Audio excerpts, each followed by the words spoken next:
Hello and welcome back to MRI Physics Explained. Dr. T.E. here. Thank you. I am excited today.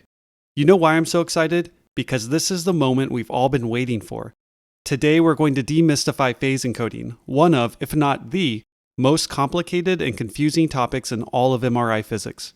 Perhaps K-space is more confusing. It would make a great pay-per-view fight, wouldn't it? Phase encoding versus K-space? But no need to pay for these lectures because they are free to you all. So if you haven't seen the prior lectures on slice selection and frequency encoding, I highly recommend you watch those now using the links above before you jump into this lecture, as they set the stage for what we'll cover today. And let me tell you, it's not for the faint of heart. It should almost come with a disclaimer like a pharma commercial. Warning, don't watch this lecture if you have high blood pressure or intracranial aneurysms. Side effects include upset stomach, diarrhea, palpitations, etc. But despite the risks, it's an undertaking worth embarking on because I guarantee by the end of it, you will finally understand this thing called phase encoding, and we will get through it together. And if you like these lectures, please subscribe, like, and comment to support the channel, follow us on social media, or consider donating using the links below. With that said, grab a beverage of your choice, relax, and let's get to it. Previously on MRI Physics Explained. We developed a method of locating signal coming from the individual voxels along the x-axis of a slice. As a reminder, a voxel is simply a pixel with a volume, thus voxel. We did this by exciting a single slice of the body with a tuned RF pulse, recording the complex signal generated within our receiver coil, and then performing a Fourier transform to break this complex signal back into simple T2 decay curves coming from the corresponding voxels. We then picked a time point, TE, at which to compare these signals, measured the amplitude at that point,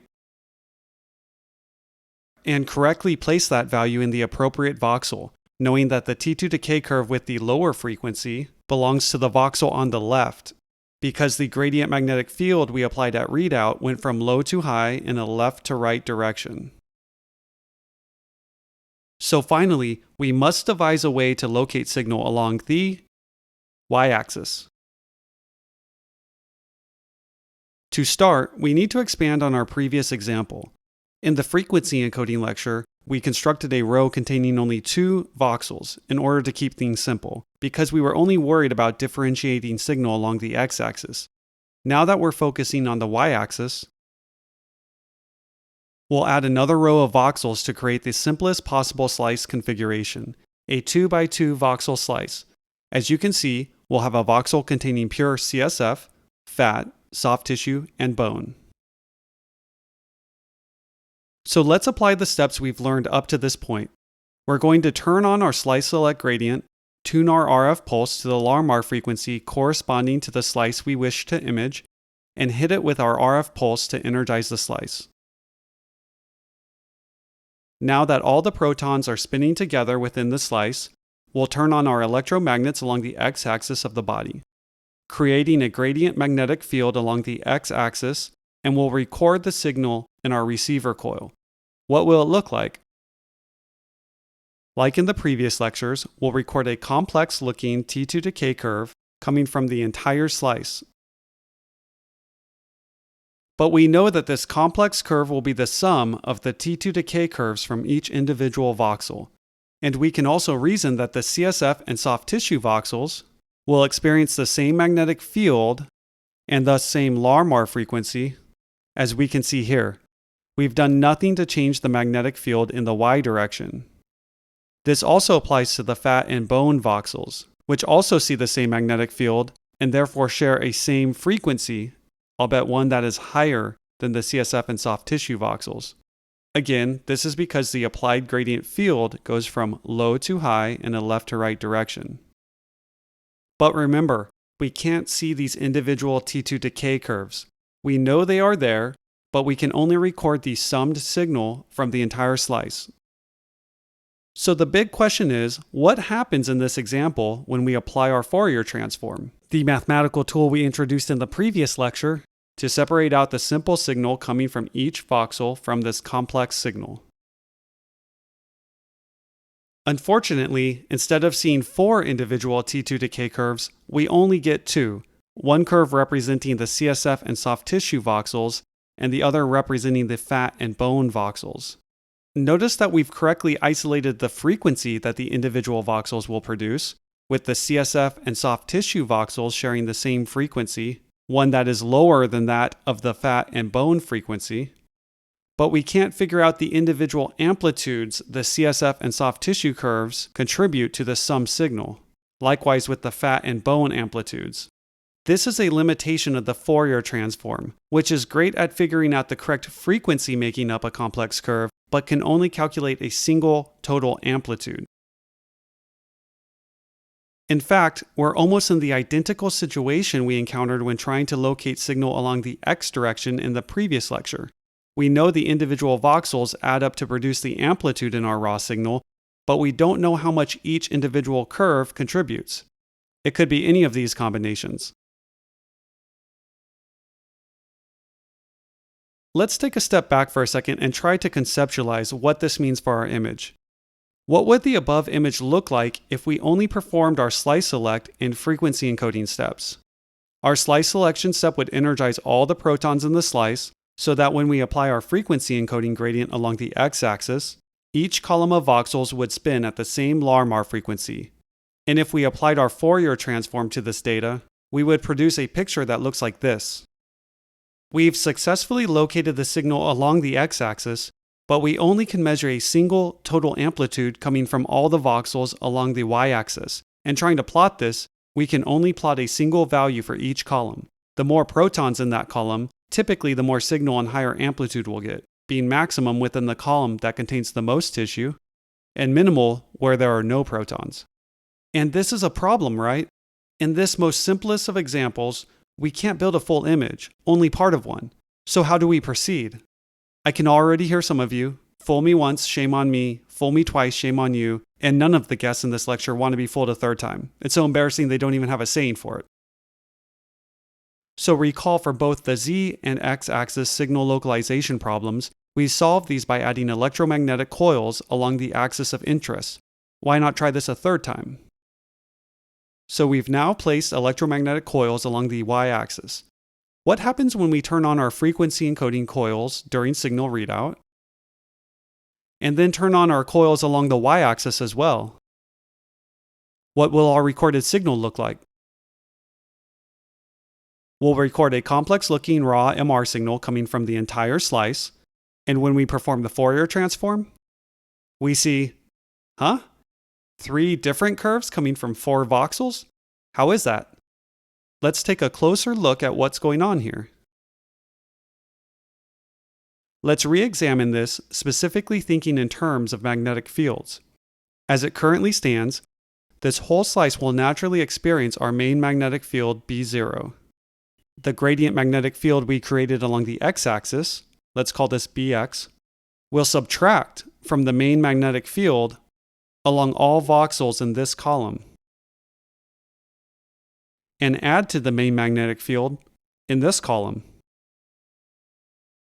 Likewise, we've added this new gradient magnetic field along the y-axis, which we'll call By, and with this, all voxels along this row will have By added to their local magnetic fields. And voxels along this row will have By subtracted from their local magnetic fields. Now, let's say in this case we're applying the same strength of gradient field so that Bx equals By. We can see that the total magnetic field experienced by the soft tissue and fat voxels will end up being B0, as Bx and By will cancel each other out. While the magnetic field within the CSF voxel will be B0 minus 2Bx if we substitute By for Bx, and the field within the bone voxel will be B0 plus 2Bx, again substituting By for Bx.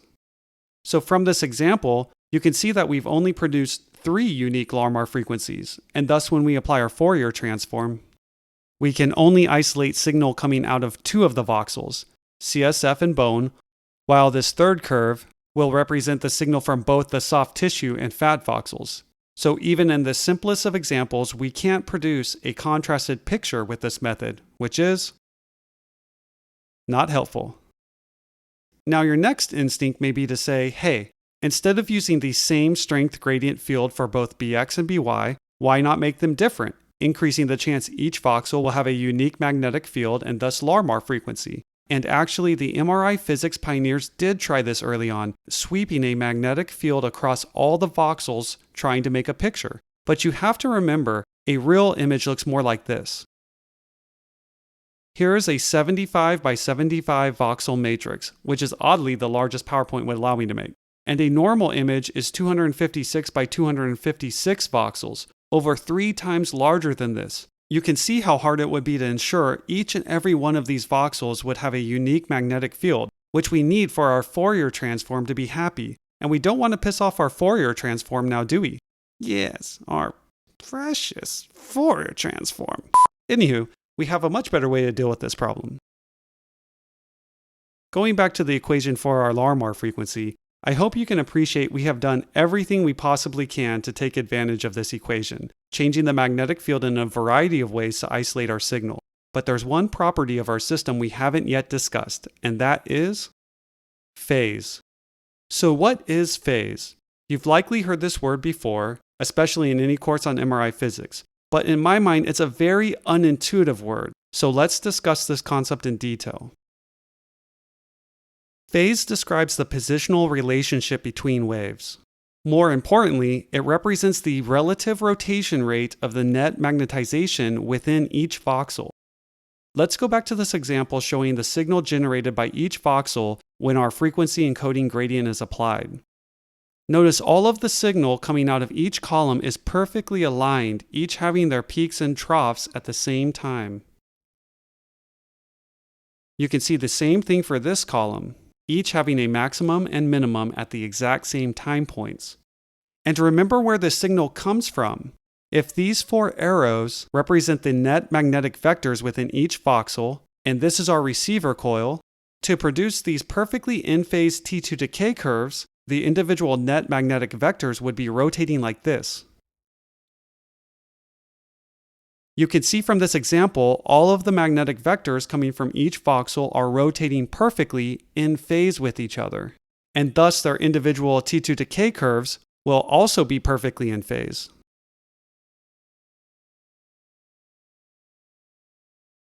But we can actually go a step further and make this a little more accurate because we have applied a frequency encoding gradient so that the CSF and soft tissue voxels, shown here, have the same frequency as do the fat and bone voxels here, albeit a different one.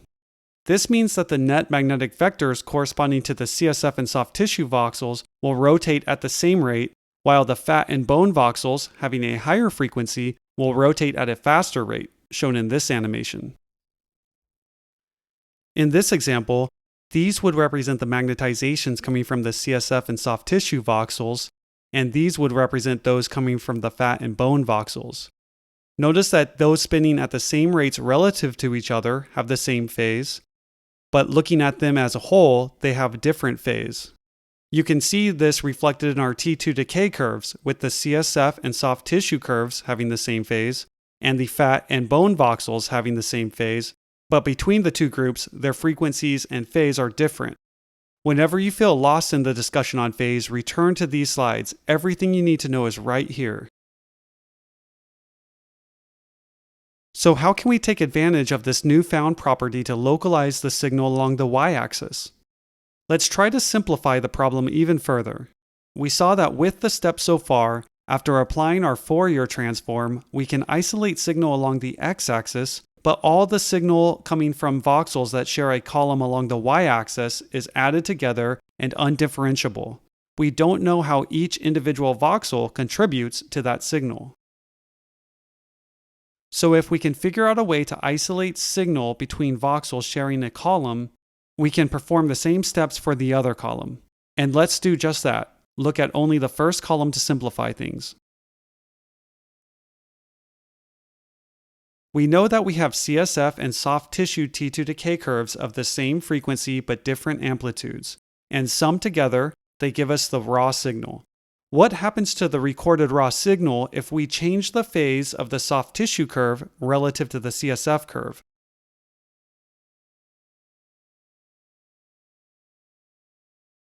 We see this directly affects our raw MR signal. We describe the waves as being in phase at intervals of 0, 360, 720 degrees, and so forth, meaning there is no phase shift, and completely out of phase at shifts of 180, 540, 900 degrees, etc., where the magnetic field vectors within each individual voxels are oppositely aligned.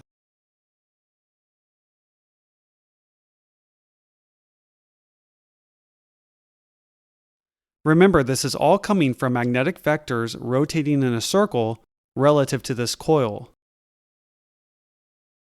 These vectors have 0 degrees of phase shift, as do these vectors. But comparing the two groups, as they spin faster and faster, they develop a larger and larger phase shift.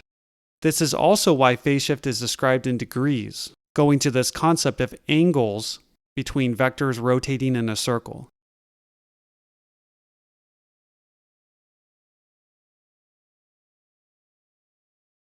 Going back to this, notice that when the two waves are in phase or perfectly aligned, we get the maximum value.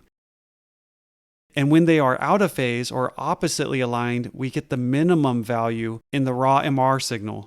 The big takeaway from this is while we can't see the individual signal coming from the voxels along the y-axis, we directly see their effects on the raw signal as their phase changes relative to one another.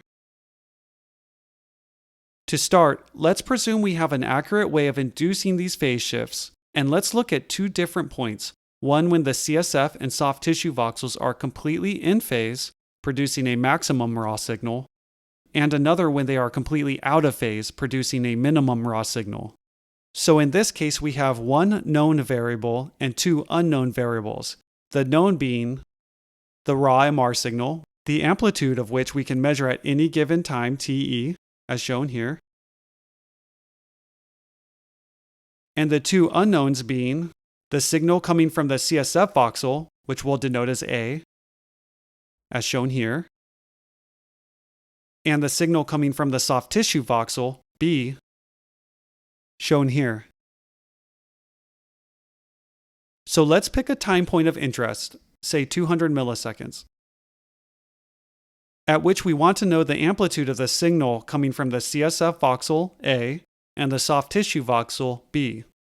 When the signals are in phase, we know both amplitudes, A and B, will add together to give us our raw MR signal.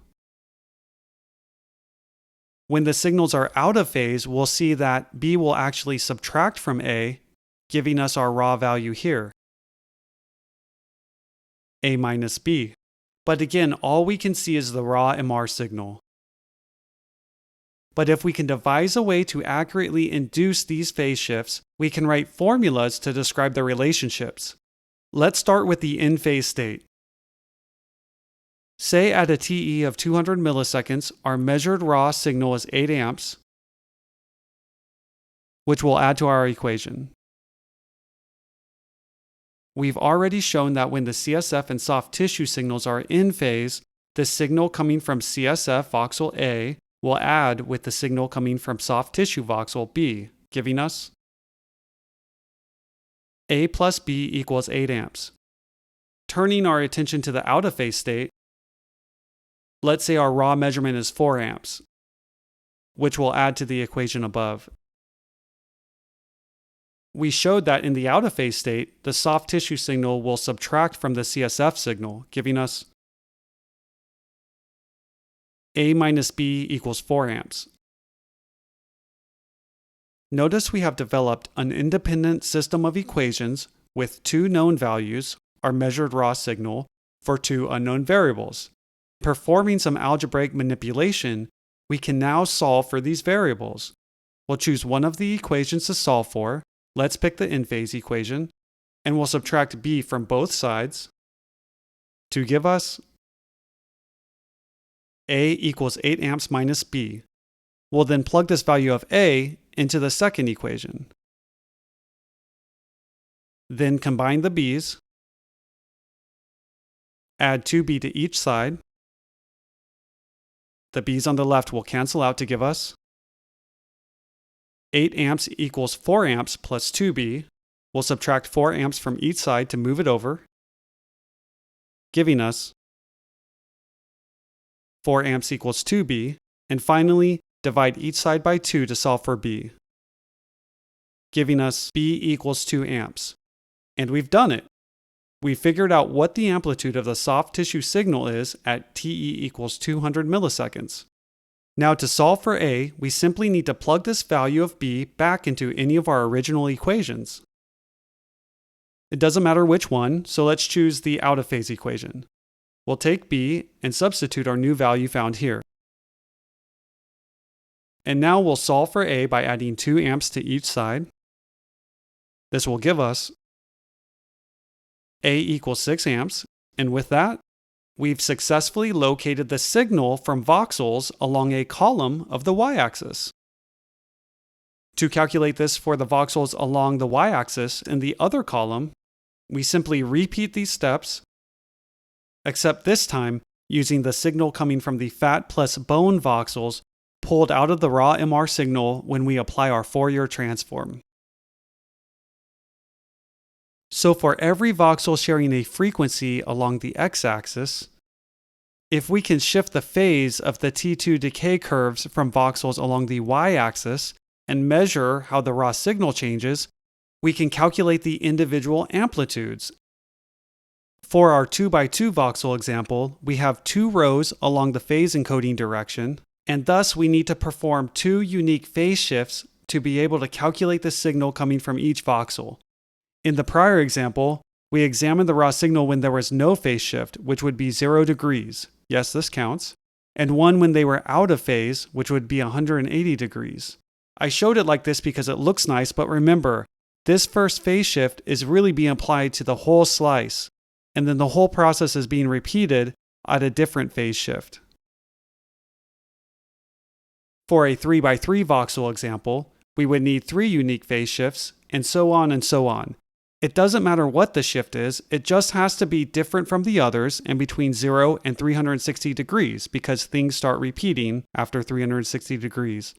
This phase shifting, as long as it's unique, will give us the values we need in order to solve the formulas. So in a true MRI image, say with a 128 by 256 matrix size, this phase shift process would need to be applied either 128 or 256 times using a different, unique phase shift each time, depending on which axis we choose for our phase encoding dimension. In our previous example, we chose the x-axis as our frequency encoding direction, and phase encoding along the y-axis. But it's equally valid to do it the other way and perform frequency encoding along the y-axis and phase encoding along the x-axis.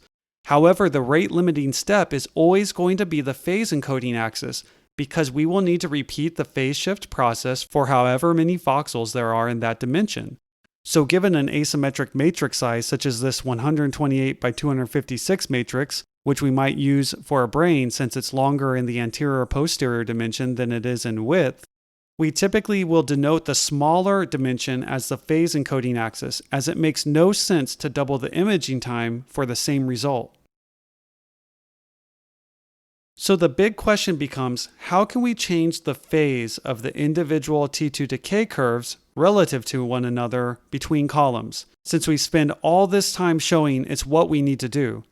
Let's go back to the diagram of the setup we know works so far at the beginning of the lecture and revisit this idea of adding an additional set of electromagnets along the y-axis.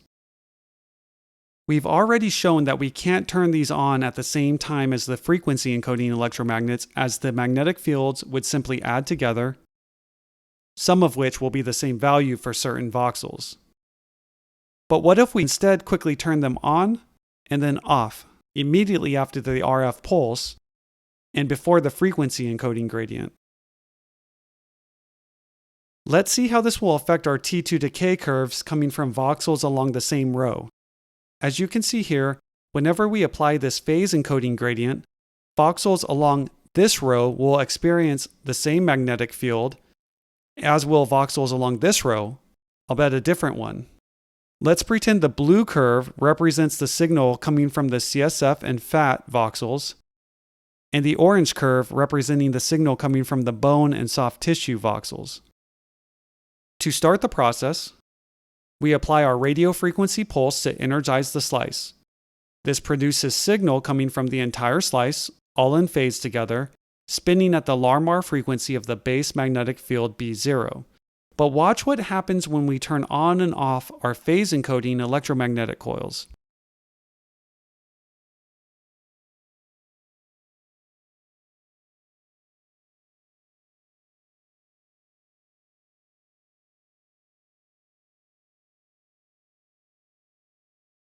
Notice how, when the electromagnetic coils are turned on, we generate a different magnetic field for the bone and soft tissue voxels, and thus different Larmor frequencies from the CSF and fat voxels.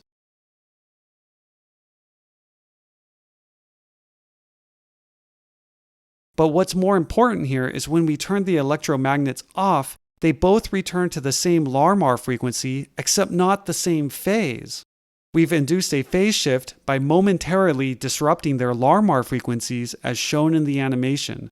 The amount of phase shift will depend on the strength of the gradient field as well as the length of time it's turned on, increases of either which will cause greater dephasing. So if we vary the time and strength of this phase encoding field after each RF excitation, we can produce unique solutions to solve for the individual voxel amplitudes along the phase encoding direction. And having gone through all the things we just talked about, you can now understand this likely familiar looking picture that they commonly use to explain phase encoding, where we see the magnetic vectors associated with the individual voxels in the top row phase shifted ahead of the voxels in the middle row, which are also slightly ahead of the ones within the lower row, as a result of our applied phase encoding gradient. Let's just take a moment to reflect on the over 100 slides it took to even attempt to explain this concept. I hope this finally sheds light on this subject, and definitely send questions my way if there are topics in this lecture that still aren't adding up.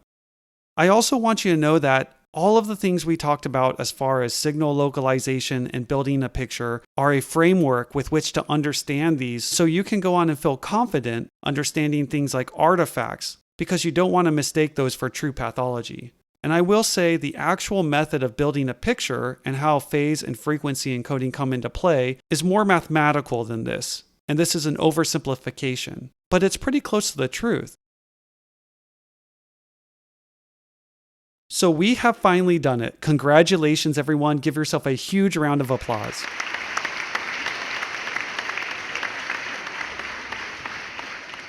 We have found a way to localize signal within voxels sharing a column along the y-axis by changing the phase within the slice and measuring the output current.